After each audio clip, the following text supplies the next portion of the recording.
Good morning, adventurers. My name is Ben, and welcome to a morning show where I sit around, drink some tea, and talk about D&D. First up for T&D today, we have this mug. It's not very exciting. I actually found it in the back of the cabinet. I don't know how long I've had it. It's got nothing on it, but what is very nice about it is the shape. This like flare taper shape on it. God, you gotta love it. You gotta love it. It's kind of like the Waffle House mugs. Those are some really, really good mugs. I actually think I might try and get my brothers each a Waffle House mug for Christmas because they wanted them for a very long time. And you can't just buy them, which means you have to like convince the server to let you take them. Inside of it, we have some elderberry lemon balm, immune and stress. Got to keep that immune system up. It is the holiday time. As mentioned yesterday, today is the last episode before I go on a very brief holiday break, as I am traveling for Thanksgiving. So I'm trying to stay healthy, trying to keep it all rolling. And sort of on that note, just as a general thing, take care of yourselves. It's that time of year where flu, cold, COVID, all that stuff running rampant right now. People are going to be traveling a lot. People are going to be up in each other's faces a lot. There's going to be a lot of new contact for people. Take care of yourselves. Make sure you're staying safe. Regardless of what holidays you do or don't celebrate, who you do or don't celebrate them with, holiday time in general in the end of the year is a stressful time. So make sure you take care of yourselves because, it's good. It's good to take care of yourselves. But with that little PSA out of the way, knowing that I value you and I hope that you do take care of yourselves, let's go ahead and let's get into what we're talking about today. It is I guess the day after early release day for Dragonlance Shadow of the Dragon Queen on D&D Beyond.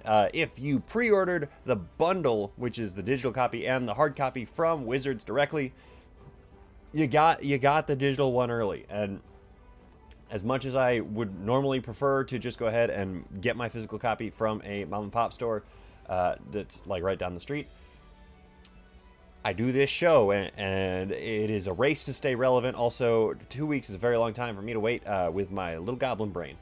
So I will go ahead and I will buy plenty of other stuff from them. I do anyway. So I don't feel as bad, but I do wish that I could support them in every dollar that I spend on this game. But that's just not how it goes sometimes. But if you haven't already pre-ordered your Dragonlance copy, make sure you do so. Just to make sure you get it on full release day if you have not gotten the pre-order stuff set yet. So today is first look day, which means that we are just going to go ahead and take a glance inside of it.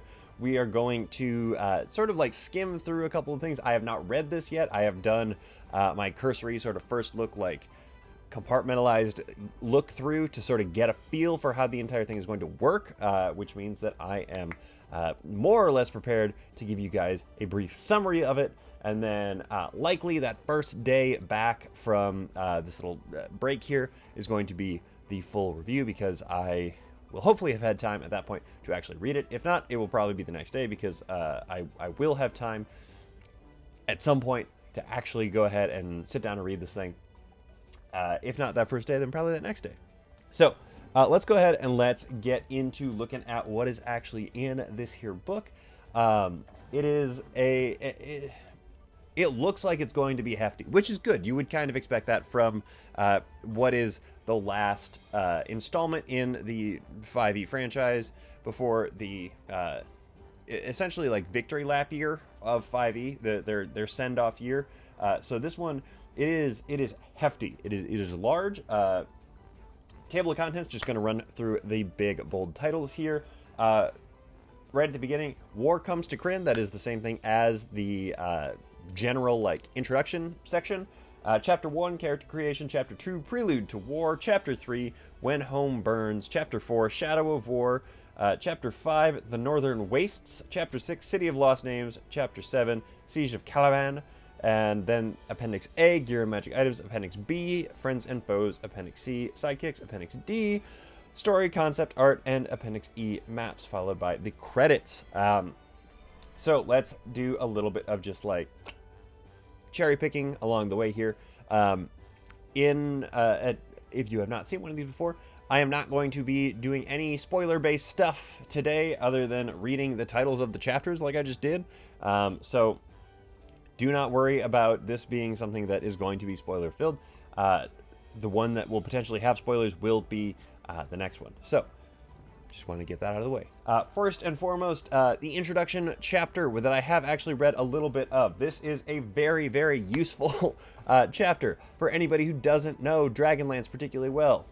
This guy right here, this guy, me, I don't know Dragonlance that well. So this is a very useful chapter for me. I will have to go back and reread it again to make sure that I really understand what is going on, because it is one of those things that I simply do not know anything about. And quite frankly, I kind of need to know in order to actually be able to run this book or understand the rest of this book in any meaningful kind of way. But it's got stuff like using this book, the history of Krynn, dragon armies, war of the lands, life on Ansalon, Kalaman region of the religion of the gods, God's good, neutrality, and evil. All very, very useful world building pieces. Again, I skimmed this chapter. I did not read it fully yet. I have read little parts of it, but what I have read from there makes it seem like it is going to be priming you to be able to actually effectively run the game, which is important. And not only run the game, it is priming you to be able to create a character that will operate well within the game, which brings us to the next chapter, which is character creation. This is my first stop every single time. If there are character options, I simply have to stop and take a look at the new stuff, the new toys that we are giving people, because let's be honest here, that's where the fun really is, especially for a homeroom DM like me who really just will slap all kinds of fun stuff into his world. So character creation, you have peoples of Krynn, dwarves, elves, gnomes, humans, and then the additional race option of the Kender. I know that there were people who are not super thrilled about this one being included, but at first glance, it does look like it is going to be a fun little addition here. It looks like they got rid of a lot of the text that I was seeing on the internet in various places. They were making their rounds when people were arguing against the Kender actually being brought in, so I'm excited to see what they do exactly with that. In addition, the organizations, the Knights of Solamina, I can't pronounce any of this because I'm reading it and I haven't heard people say it, and the Mages of High Sorcery, as well as the backgrounds with bonus feats, Knight of Solamina, Solamnia, Solamnia, that's probably it, Solamnia. I keep trying, my brain wants to say salami. As well as Mage of High Sorcery as the extra backgrounds there. Then another full section of feats, and by full, I mean there are like 2 or 3 of them. And then, of course, the Sorcerer subclass, the thing that I am potentially most excited about in this book, the Lunar Sorcerer. I love a good subclass. I love the moon stuff. I love Sorcerer, Lunar Sorcerer. I'm sure I will do a full deep dive on that one to make sure that like I really get into it at some point on this show. Because, God, it looks like it's really, really good. It looks like it's going to be a wildly versatile subclass of Sorcerer for a class that is already super, super versatile. Super stoked about that one. Flipping forward, the Prelude of War, Chapter 2. I did not get too deep into this. This is sort of where like I started to like begin to flit further into the book. But this does come with an overview, a running the adventure primer, and an adventure flowchart, which I have talked about before. I love me a good flowchart, a good timeline, that kind of thing. Let's see if I can get this all on one screen, more or less. There we go. Now, this doesn't tell you a whole heck of a lot. There we go. But it does give you a quick sort of preview of what it is, what levels the characters are supposed to be at these different things, and really the way to go ahead and make this an effective game to run for your people that are sitting around your table. So, again, from there, we go pretty much into the storyline. The Chapter 2 there is all about the first level characters. So if you are not starting at level 2, you can probably jump forward. I don't know for sure, but you can probably just jump straight into level 2. Chapter 2 is for level 1 characters. I think I said that right at one point, but I think I also mixed it up there. You know what I mean. You get it. You know. But then chapters 3 through 7 are all about the not the monsters. They're all about the adventure, which means that we go forward and we get to gear and magic items and the monsters and all of that good stuff that is in there. In the gear and magic items, they have some really interesting stuff. I did stop and I did like really look at these real quick because I was trying to figure out why they had adventuring gear just as a subset on here. They have the Fargab, the Hoopak, and the Nary Crash. The Fargab is essentially a walkie-talkie, but it's a very loud walkie-talkie, which I think is a lot of fun. It's odd, and I think it is interesting and kind of funky. The Hoopak is a weapon, actually. I was excited to see that. They don't really ever add weapons to the game. They don't add weapons that just can be new things necessarily. We are sort of stuck with what we got in the player's handbook, and so the fact that they added this martial melee weapon that does a d6 piercing melee or a d4 bludgeoning range, weighs 2 pounds, and has a range of 40/60, is a finesse weapon, special, two-handed, all kinds of good stuff with it. It's interesting, and I am interested to see why they have it necessarily in this specifically, because it seems odd to put it in a book about like full-blown war between nations. But we'll find out when I read this thing. I will find out. And then the Nary Crash is essentially a fancy hot air balloon parachute thing. Yep, that's real. That is exactly what it is. It's like a hot air balloon parachute. That quite literally is all that it is. There are gnomish siege weapons, including a gnome thrower, which is called the Gnome Flinger, which is always fun.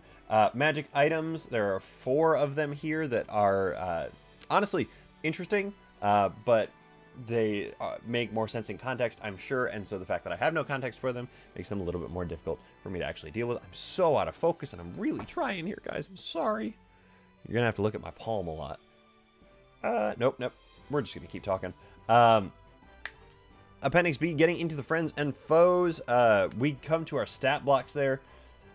There are actually fewer stat blocks here than I originally wanted there to be. I was really hoping that there would be significantly more of them, but there just were not, and that is okay. That's fine.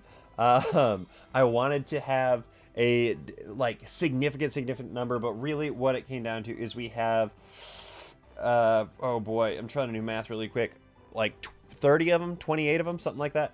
And they are pretty cool. The ones that we do have, they are pretty interesting, but in true me form, I want there to be those really high level monsters, and there just aren't in this book because the adventure is built to be played under level 13, I'm pretty sure. So it's one of those things where like I would really like there to be more, but there's just not.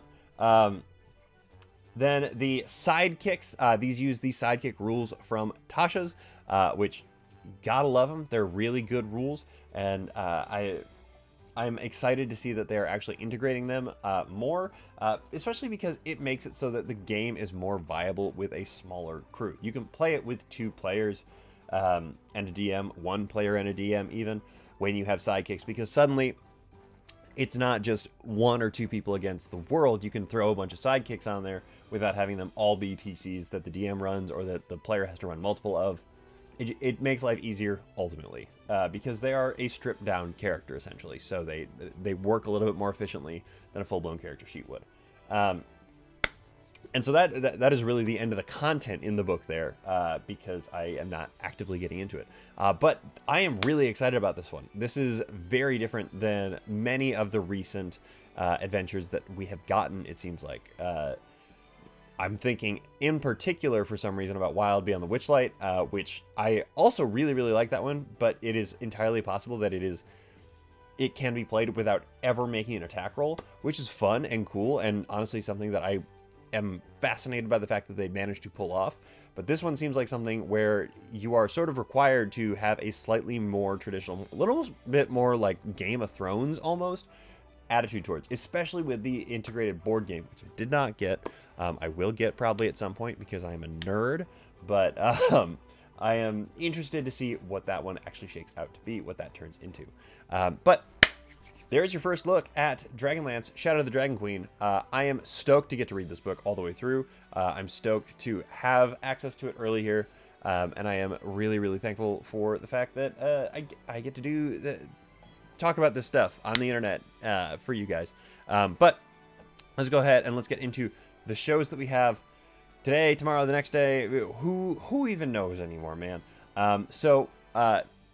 Fair warning, obviously, there is the Thanksgiving holiday in there, which means that there are probably going to be several, if not most of these shows that are just not producing during this chunk of time. And I'm going to go through when they would potentially be anyway, just in case it is still a thing that they're doing. Today, Wednesday, first off, we should, not yet, but they will be back soon. I'm really excited about it. Dimension 20, Knocked Prone, Venture Maidens, Trials and Trebuchets, and Roll Out. Thursday, tomorrow, Thanksgiving, so probably nothing really, but potentially Critical Role. I know they're not doing anything. Authors and Dragons, NADPOD, and LGBT D&D. Friday, this one is a potential. Mayhem D&D, Off the Rails, Oxventure, Just Roll With It, The Strings of Fate, Rolling with Difficulty, World of Low, The Crown DM, and Coming Together Naturally. Which, again, I was on recently. You guys should definitely check that out. They're a fun group, and I got to play a really, really fun little dude. Saturday, Dice Funk and Strange Hungers. And finally, Sunday, we have Super Idols, Roll For Your Life, Grinning Griffin, Dungeon Drunks, Library of Nightmares, Chaos Brigade, Rise of the Forsaken, Chromatic Dice, Stradcast, High Rollers, and Tabletop Notch. Check out any of them. Please let them know that I sent you, because, again, someday, somebody is going to say something to me about it, and I want to think that it is funny. And until then, I'm going to keep asking you guys to do so, because it'll happen someday. I know it. I can feel it in my bones. Jonesy. I don't know who Jonesy is, but I decided that they are here right now. But with all that said, that is everything I had to talk to you guys about today. So thank you so very much for making me part of your morning routine. I really do appreciate it. And thank you so much in particular to my patrons. You guys are the ones that make this show possible. If you're interested in becoming a patron, check out the link in the episode description. Yeah, that's everything I got for you. So with all that said, everybody, have a great little break here. And don't forget, drink tea, play D&D, and keep on rolling.